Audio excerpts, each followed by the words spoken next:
introduce him to our audience. And thank you, Prime Minister, for joining us here again at the front line with Joe and Joe. Thank you for having me. Absolutely.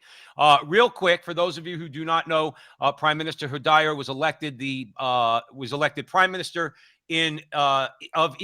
of East Turkestan in exile on November 11th, 2019. He was born to a Uyghur business family in Atush, East Turkestan. He studied international studies and politics at the University of Oklahoma and was a member of the Army National Guard from 2011 to 2013. He's currently pursuing a master's in national security studies from the American Military University. On June 4th, 2000, Salih Hudayar fled to the United States with his family, where they became political refugees. He grew up in Oklahoma, and despite being so young, he began to spread the awareness about East Turkestan and the situation there.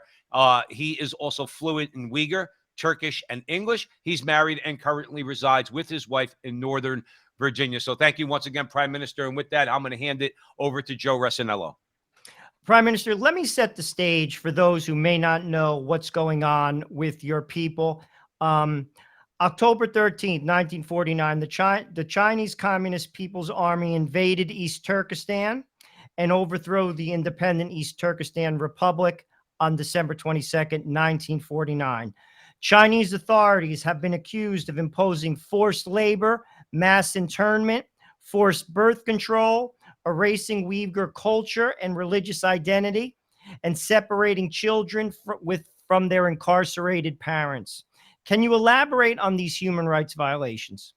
Yes, since October 12th, as you mentioned, 1949, China has been waging a brutal campaign of colonization and occupation, which has proliferated to genocide since May 2014, when the Chinese government, under the directive of Xi Jinping, launched a so-called People's War against Uyghurs and other Turkic peoples. Subsequently, they began to engage in the mass arrest, internment of at least 3 million Uyghurs, Kazakhs, Kyrgyz, and other Turkic peoples. Again, this is according to the U.S. Department of Defense from back in May of 2019, in concentration camps, or what the Chinese government calls vocational training camps. At the same time, the Chinese government began to forcibly sterilize hundreds of thousands of Uyghur women, forcing tens of thousands of Uyghur women to marry Chinese men, while at the same time separating over 850,000 children from their families. And not all of their family members were in the concentration camps. For example, some of them, even if their parents were in the concentration camps, they still had, grandparents or other relatives that could look after them. But the Chinese government's goal in putting these, in separating these children from their families is to, quote, indoctrinate them into becoming loyal Chinese citizens, end quote. This is the official narrative of the Chinese government behind this policy.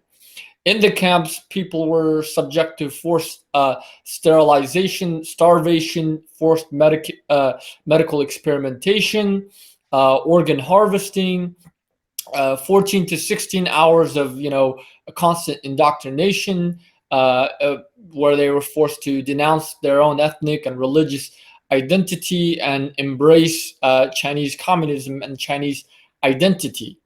While this also happened, people were dying in these camps. The Chinese government has stated that many of these people died as a result of tuberculosis and diseases, but we can't really be sure because there are suspicions. There are facts, evidence that many people were being killed for their organs.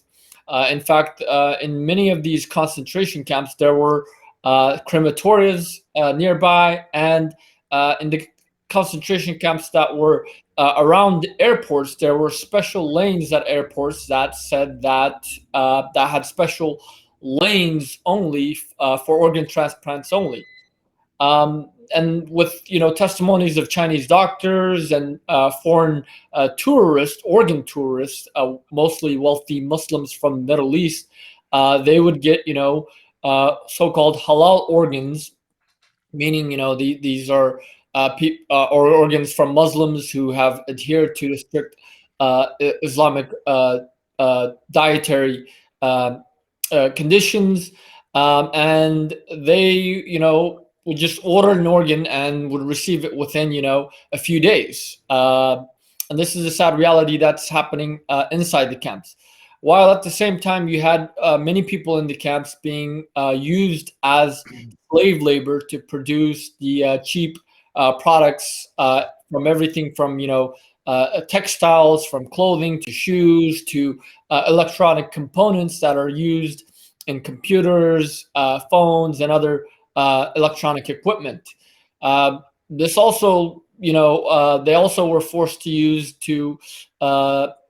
as slave labor to produce, to pick cotton, to engage in mining activities, and produce, polysilicon, which is necessary for green energy, like creating solar panels. And in 2014, solar panel production or polysilicon production in East Turkestan amounted for only 9% of the global production. By 2021, that has reached over 55%. Prime Minister Salih Hudayar is joining us here at the front line with Joe Pasillo, Joe Rossinello on the Crusade Channel. Joe and I, a constant point that we hammer all the time, Mr. Prime Minister, is on the one hand, the American businesses. Now, if you disagree with this assessment, please let us know. American capitalists, businessmen doing business with China, turning a blind eye to what they know are Chinese atrocities. Now, you're talking about Chinese, their oppression of the people of East Turkestan and the Uyghur community. We as Catholics, we have a major issue with China, and yet you have American businessmen that have no problem whatsoever, because there's a financial interest involved in doing business with communist China. But along those lines, on October 6, 2022, the UN Human Rights Council rejected a motion to debate China's ongoing genocide and crimes against humanity against Uyghurs and other Turkic peoples in East Turkestan. Please comment on the turning the blind eye on the one hand in America, and everybody wants to do business with China, and also the actions of the UN.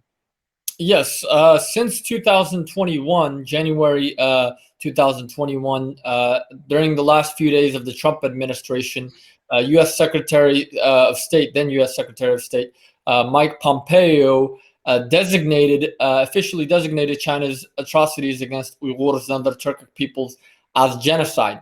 This was followed by similar designations by the parliaments of Canada and many European countries.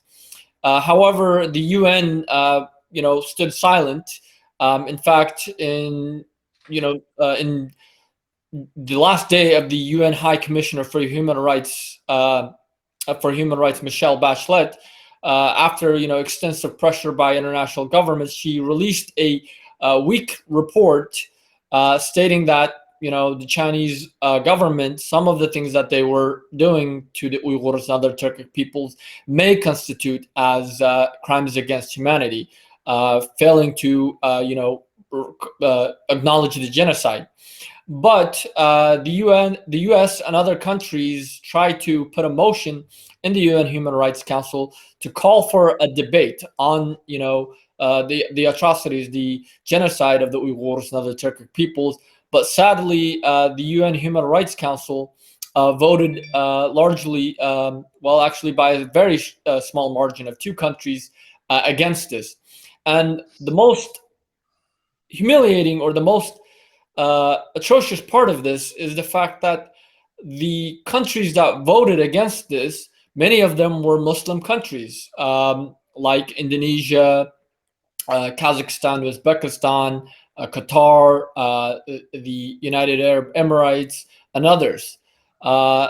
And China used this as a victory to state that, there is no genocide happening, and that the situation in East Turkestan, it's not about human rights or fundamental freedoms or genocide, but rather about so-called anti-terrorism and anti-separatism. Thank you for that, Mr. Prime Minister. Joe Resinello. September 21, 2022, President Joe Biden addressed the UN General Assembly, highlighting a multitude of critical issues across the globe. With that said, the Uyghur community was very disheartened by the U.S. president and the Turkish president's failure to adequately address China's ongoing genocide at the UN. Why are they so afraid, Prime Minister, to speak out against China? I mean, to be honest with you, if you ask me, this is the most dangerous nation on the globe. Well, in the case of the United States, I mean, the Biden administration had followed on with the Trump administration's designation of the genocide, and Secretary Blinken had extensively, spoken out against this. However, President Biden, he has failed to even, talk about the genocide or condemn China's genocide, and this was reflected in his UN speech. And I think this is because of close business ties. People around the president or who has the president's ear, they have either close business ties with China, or they have investments in companies that are doing business with China. And I think that's the primary reason here. Whereas in terms of Turkey, Turkey has long actually been cooperating with China to suppress the Uyghurs, to help them, justify the genocide of the Uyghurs. So Turkey was naturally carrying on in that process, and that's why in Erdogan's statement he made it, very clear while he talked about Palestine and Kashmir and their rights, their independence, their self-determination, etc. When it came to the Uyghurs, he said that we want to see them have a little bit of freedom under the sovereignty, while safeguarding the sovereignty and so-called territorial integrity of the People's Republic of China. And what's important here is the Turkic people originate from East Turkestan. They migrated westward after the Mongol invasion of Central Asia, westward towards Anatolia, into modern-day Turkey. So this was like a huge betrayal by Turkey against East Turkestan. Thank you for that, Mr. Prime Minister. We on radio, we run a little bit short of time, but we want to thank you for coming on and talking about this. Joe and I are of the opinion that, listen, people complain about atrocities and genocides and crimes against humanity. You grew up with it. I grew up with it, Joe. This is what you learn in school. But now we're watching it unfold right before our eyes, and nobody does a damn thing about it. Nobody's willing to. And I get from the conversation with you, Salih Hudayar, joining us here at the front line with Joe and Joe, is that it all comes down, or not all, much of this comes down to economic interests and money. Your final comments. We have about a minute left, Mr. Prime Minister. Yes, now that Xi Jinping has secured another term, probably a term for life as dictator of China, we feel this is going to have catastrophic, consequences for the people of East Turkestan. China is going to further, intensify its genocide of Uyghurs because the international community is failing to act. And this is going to have, other negative consequences to the international community, given that China is going to start possibly invading Taiwan and exporting its oppression to other parts of the world. So the world needs to act before it's too late. And time is truly running out for the Uyghur people and the people of East Turkestan. Well, that's why we have to raise our voices up. Okay, because things like this cannot stand. We have to do whatever we can. Mr. Prime Minister, where can our audience learn more about the situation, and if so, choose to contribute and help your cause? Yes, they can learn more on our website, nationalawakening.org, or by following us on social media at ETExile.gov, or at ET Awakening. Okay, Salih Hudayar, Prime Minister in exile of the Turkestan government. Thank you so much for coming back on the front line with Joe and Joe. You're welcome on our show anytime, our friend, anytime you like. Thank you for having me.